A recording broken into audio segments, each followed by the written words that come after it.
Hey everyone, and welcome back. We are taking a deep dive today into Cuba. We'll be using Journey Through Cuba, exploring history, culture, and natural wonders to guide us. Sounds good. So get ready to explore its history, music, food, and so much more.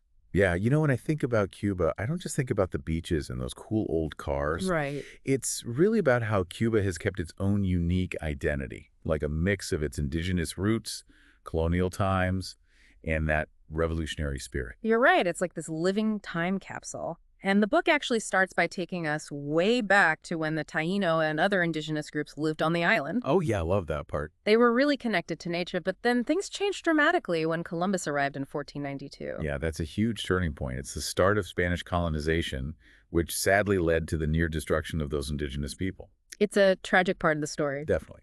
But it also set the stage for the Cuba we know today. Think about it.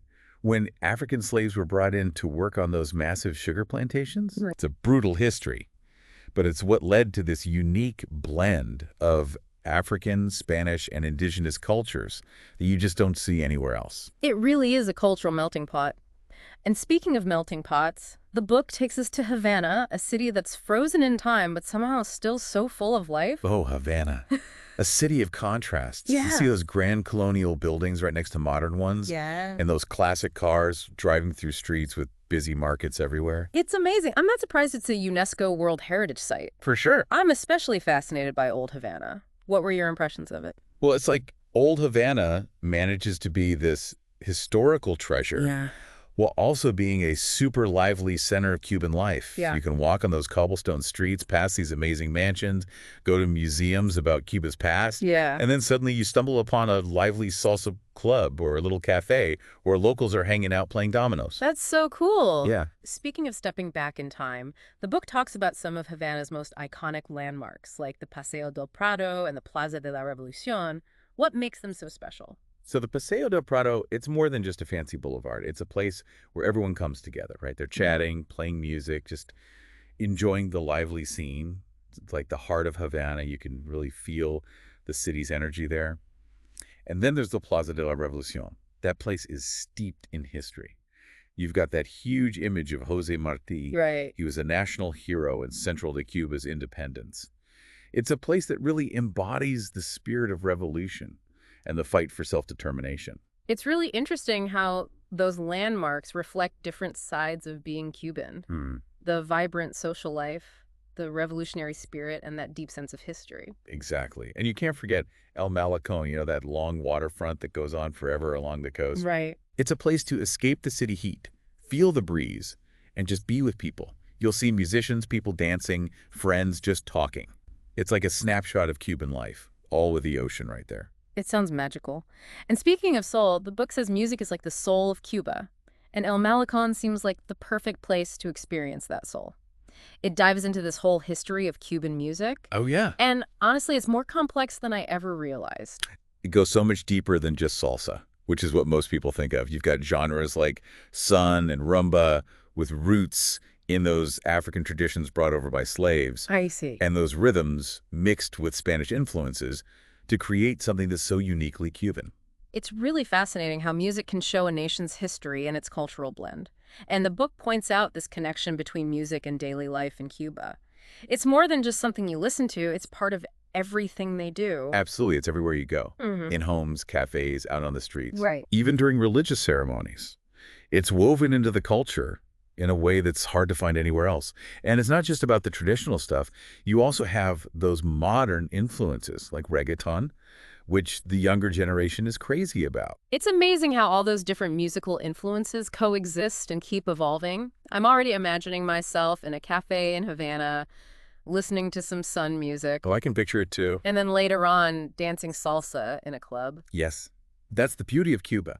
There's always something to experience. It does sound amazing. All this talk about music is making me hungry. And of course, Journey Through Cuba takes us on a culinary adventure too. Thank you. Yes. It introduces us to those classic dishes that I'm sure will make everyone listening hungry too. Well, Cuban food is kind of like its music, a delicious mix of influences. Okay. You have those Spanish flavors, African spices, and local ingredients. It all comes together to create something really special. The book highlights three dishes that seem to sum up Cuban food perfectly. Right. Ropa vieja, tostones, and picadillo. What stood out to you about those? Let's see. Ropa vieja, which means old clothes, is a beef stew.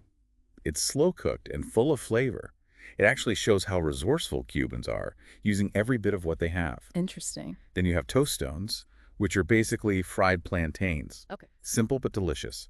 Crispy on the outside, soft on the inside, and perfect for dipping. And picadillo. Oh, picadillo is like the ultimate comfort food.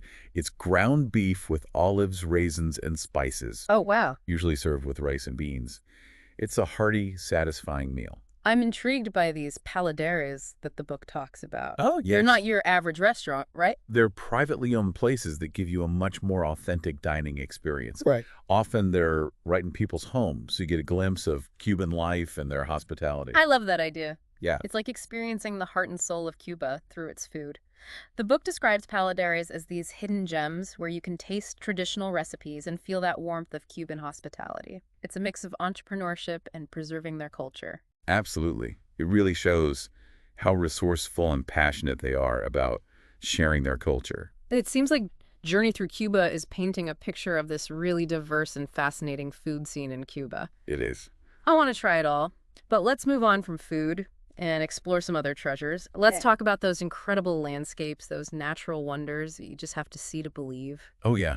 Cuba's not just cities and food. Right. It's incredibly beautiful. You have lush mountains, pristine beaches, and everything in between. The book does such a good job of describing these contrasting landscapes, Yeah. like those rugged Sierra Maestra mountains. Yeah. They played a big role in Cuba's history, didn't they? Absolutely. They were a key hideout for Fidel Castro and the revolutionaries during the Cuban Revolution. Yeah.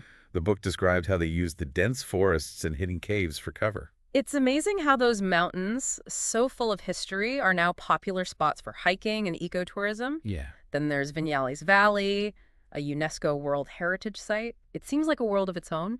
Viñales Valley is stunning. Picture these rolling hills with those unique limestone formations called mogotes rising up from the valley floor. It's like something prehistoric, otherworldly. The book mentions the soil there is perfect for growing tobacco, Oh. which is an important part of Cuba's culture and economy. So we've got mountains with so much history and a valley that looks like it's from a fantasy novel. What other natural wonders does Cuba have? Well, nature lovers can't miss Ciénaga de Zapata National Park. It's the biggest wetland in the Caribbean, and it's teeming with wildlife. You can see crocodiles, all kinds of colorful birds, and even this rare mammal called the Cuban solenodon. Wow. It's only found in Cuba. Sounds like a paradise for anyone who loves wildlife, but of course, most people think of those amazing beaches when they think of Cuba. You're right. Cuba has some of the most beautiful beaches in the world, like Veradero, known for its long stretch of white sand and crystal clear water, Right. and Cayo Coco, which has those luxury resorts and amazing coral reefs. It's incredible how diverse the natural wonders are. From mountains to beaches, there's something for everyone. Exactly. Whether you're looking for adventure, relaxation, or just being surrounded by nature, Cuba has it. And speaking of diversity, we can't talk about Cuba without talking about its politics. It's a socialist system that came about after the revolution, which really changed the country. Absolutely. The Cuban Revolution, led by Fidel Castro, was a huge turning point. The book talks about the root causes of the revolution, Okay. things like social inequality, corruption in the government, and foreign influence, all led to a lot of unrest among Cubans. It's interesting how the book connects those social and political factors to the rise of the revolution. Yeah, and the book also highlights how the revolution still impacts Cuba today, especially the establishment of the socialist system with its centralized economy and focus on social programs like free healthcare and education. A system that has both supporters and critics, Oh, yeah. but there's no denying that it has shaped the country. And we can't forget about the relationship between the U.S. and Cuba, especially the trade embargo. Right. It's had a huge effect on Cuba's economy and its place in the world. It's complicated and something that continues to influence Cuba's future. I like how Journey Through Cuba doesn't shy away from these tough topics. Yeah, me too. To really understand Cuba today, we need to know about those historical and political factors. For sure. And to help us understand, the book takes us to three of Cuba's best preserved colonial towns: Trinidad, Cienfuegos, and Santiago de Cuba. Each town offers a unique look into Cuba's colonial past, wouldn't you say? I agree. They each have a story to tell, their own perspective on Cuba's rich history. What were you most intrigued by? Well, Trinidad, with its cobblestone streets and those colorful colonial buildings, feels like a living museum. It's a UNESCO World Heritage Site, and deservedly so. The book talks about Plaza Mayo, or the heart of the town. Right. It's surrounded by these grand mansions and historic churches. It sounds like a place frozen in time. It really does. And just outside of town, there's the Valle de los Ingenios, where you can see the ruins of these sugar mills that used to be so important for the island's economy. It's like a reminder of Cuba's colonial past and how much the sugar industry shaped its development. Fascinating. What about Cienfuegos, the Pearl of the South, the book calls it? Oh, Cienfuegos has a European feel, Hmm. because of the French influence. The architecture is elegant, Okay. with these graceful arches and fancy balconies. The book mentions the waterfront, the Paseo del Prado there, Yeah. and the Palacio de Valle. That's a gorgeous mansion that shows just how diverse the architecture is in the city. So it's a bit more refined compared to Trinidad's more rustic charm. Exactly. It's a different side of Cuba, but just as captivating. Then there's Santiago de Cuba, a city boosting with energy and history. It's considered the cradle of the Cuban Revolution and the birthplace of sun music. Sounds like a place where history and culture really come together. They do. The book talks about the Castillo del Moro, a fortress from the 17th century that overlooks the bay. You can see amazing views from there and get a sense of Cuba's colonial defenses. Santiago de Cuba is also known for its music and dance. It's got this vibrant street life and a strong Afro-Cuban influence. Each of these colonial towns seems to offer a unique look into Cuba's history and culture. It makes me want to go experience them all for myself. But before we start packing our bags, let's talk about Cuba's art scene. Sounds good. It's incredibly diverse and vibrant, reflecting the island's history, cultural mix, and that revolutionary spirit. I agree. The book highlights two important Cuban artists, Wilfredo Lam and Emilia Pelaez. Why is their work so important? Well, Wilfredo Lam is known for his unique style. He combines Afro-Cuban imagery with elements of surrealism and Cubism. Wow. His paintings really explore Cuban identity, drawing inspiration from African mythology and the island's rich cultural heritage. It sounds like a fascinating mix of artistic styles and cultural influences. Yeah, it is. What about Emilia Pelaez? She was a pioneer of modern art in Cuba. Her work is full of bold colors, geometric patterns, and celebrates Cuban nature. She was really passionate about Cuban culture and identity, and her work still inspires artists today. It's interesting how both Lam and Pelaez use their art to explore and express what it means to be Cuban, even though their styles were so different. Absolutely. The book also talks about the role of public art in Cuba, which seems to be more than just decoration. It is. Public art in Cuba is often used to send social and political messages. You'll find murals of revolutionary heroes, scenes from Cuban history, and abstract pieces that deal with themes like social justice and equality. It's like art is woven into the fabric of society, showing the values and ideals of the Cuban people. Exactly. And speaking of values, we have to mention two of Cuba's most famous exports, cigars and sugarcane. These are products that are deeply connected to Cuba's history, culture, and economy. They're more than just products, they're symbols of Cuba. Exactly. Cigars especially are synonymous with Cuba. They represent tradition, craftsmanship, and a certain allure. And sugarcane, with its bittersweet history, Yeah. reminds us of Cuba's colonial past and its lasting impact on the island's economy.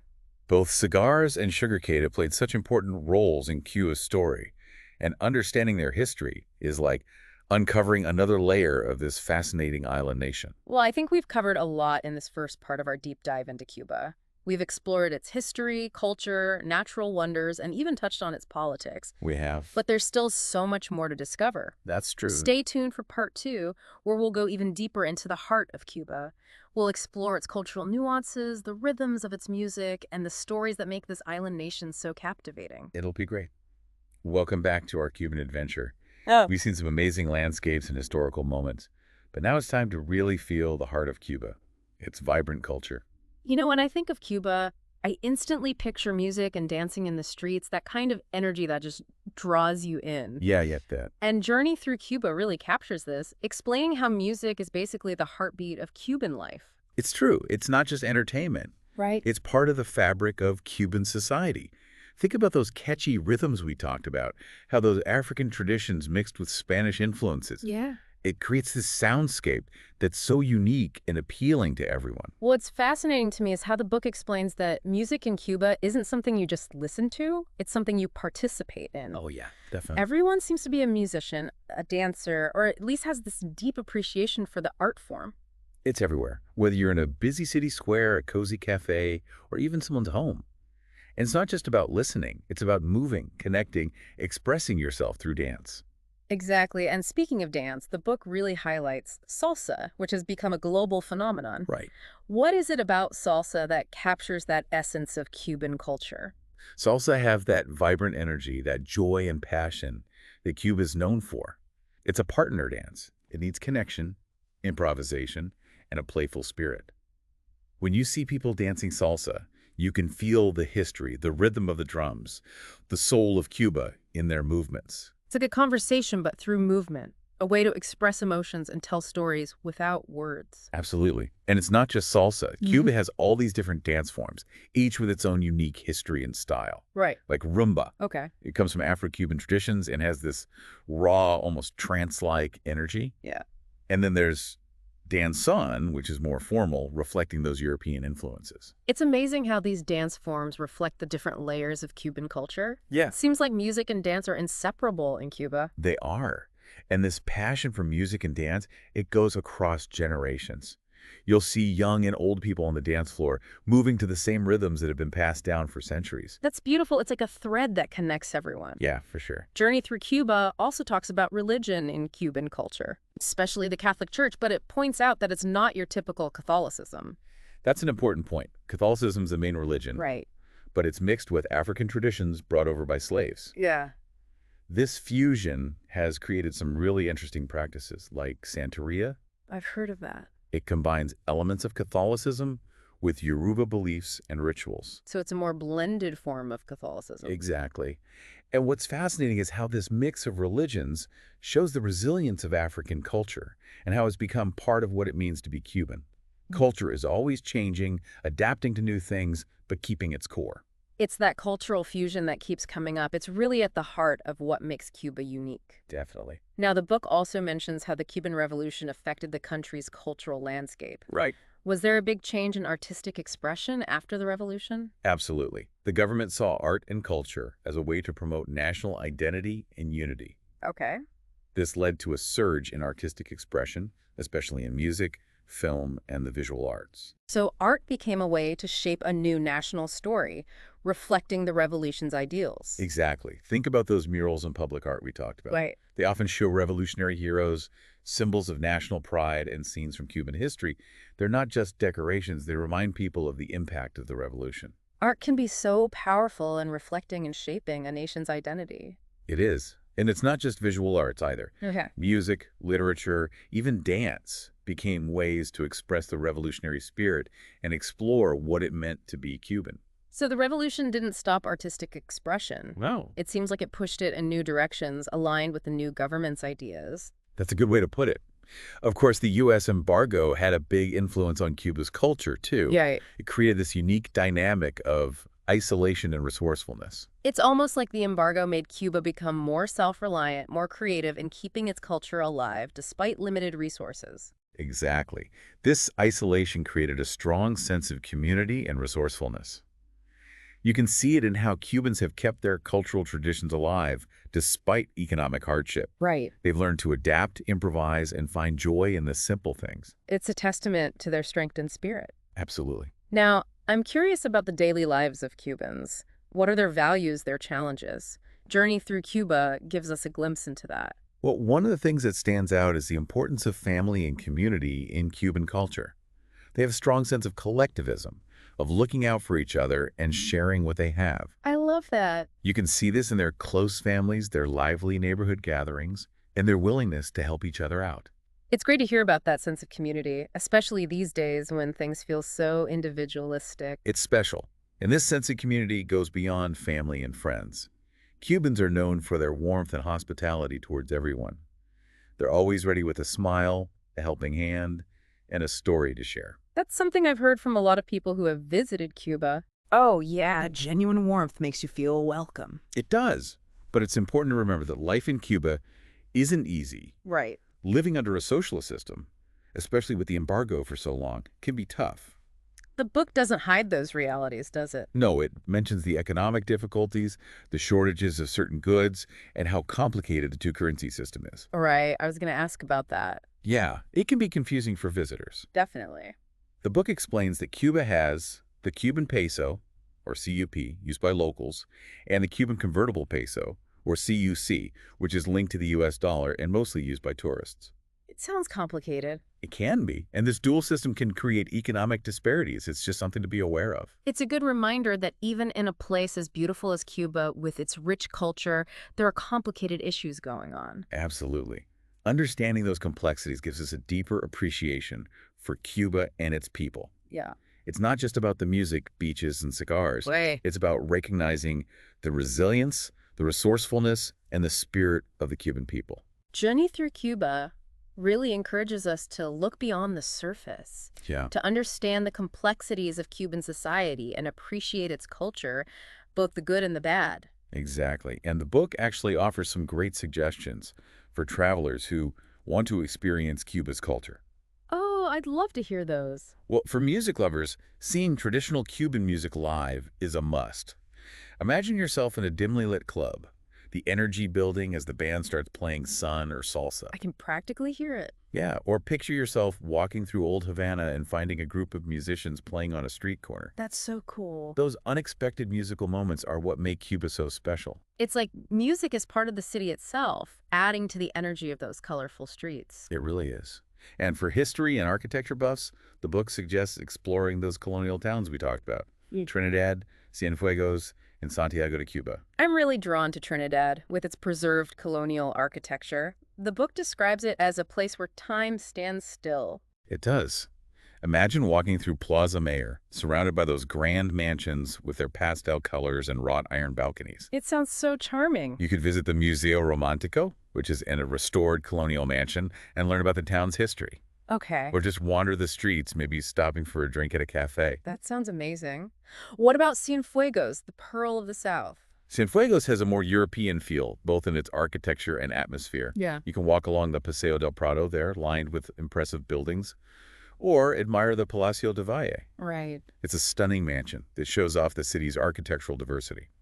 For a really immersive experience, the book recommends the Teatro Tomás Terry, a beautifully preserved theater from the 19th century. Wow. They have all sorts of performances there, from ballet to opera to traditional Cuban music. Sounds like a must-see. And then there's Santiago de Cuba, full of history and the birthplace of sun music. Santiago de Cuba is a city that awakens your senses. You can visit the Castillo del Morro, that 17th century fortress with incredible views of the bay.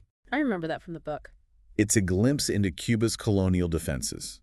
Or you can explore the city's music scene, maybe catching a show at the Casa de la Trova, which has hosted some of Cuba's most famous musicians. It sounds like a city that's alive with history and culture. It is. And for a more spiritual experience, Santiago de Cuba has the Basilica de Santuario Nacional de Nuestra Señora de la Caridad del Cobre. It's dedicated to the Virgin of Charity, Cuba's patron saint. Wow. It seems like each of these colonial towns offers something special, a different look at Cuba's history, culture, and spirituality.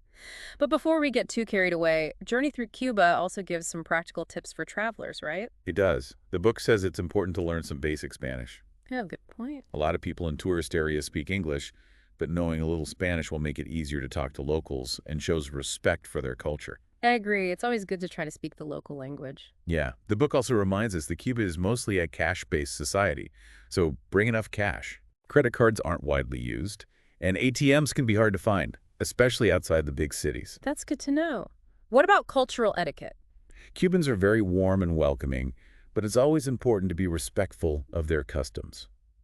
Dress modestly, avoid showing affection in public, and be mindful in religious places. Just being a respectful traveler. Exactly.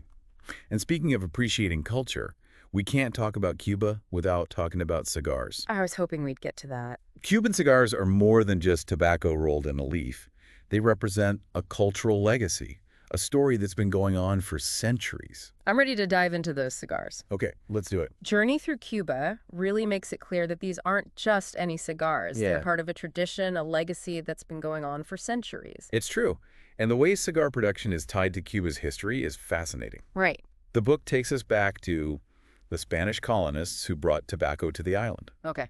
That's how Cuba became the cigar capital of the world. It's incredible how this one plant became such a symbol of Cuba, part of its identity and economy. Yeah.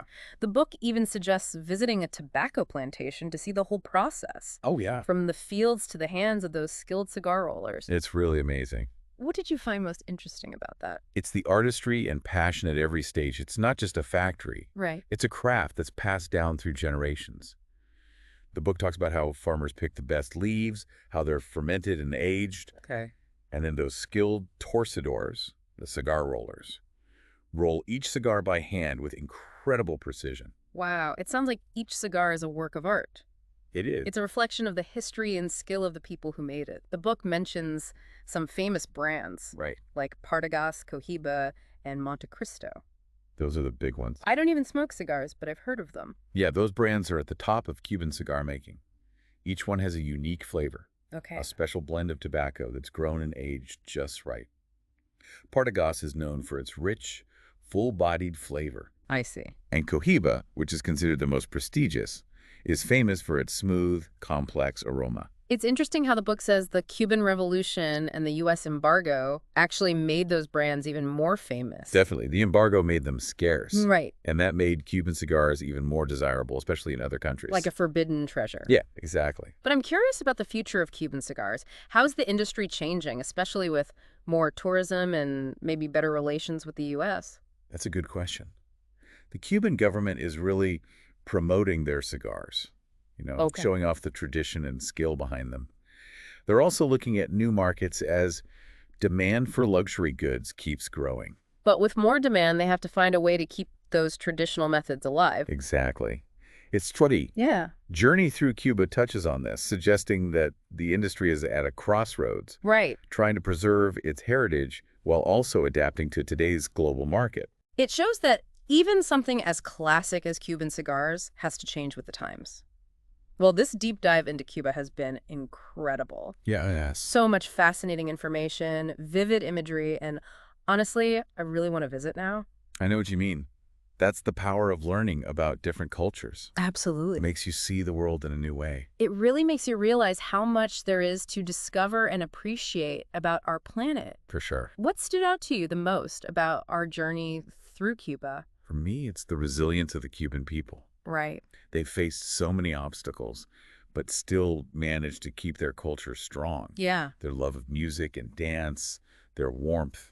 It's truly inspiring. I agree. And to everyone listening, if this deep dive has sparked your curiosity, keep exploring. Absolutely. Learn more about the music, the art, the history, even the cigars. There's a whole world waiting for you to discover it. And who knows, maybe you'll be inspired to visit Cuba yourself. Yeah, imagine walking those streets, feeling the rhythm of the music, tasting the food, experiencing the warmth of the Cuban people firsthand. That would be amazing. Until then, keep learning and keep diving deep into the wonders of our world.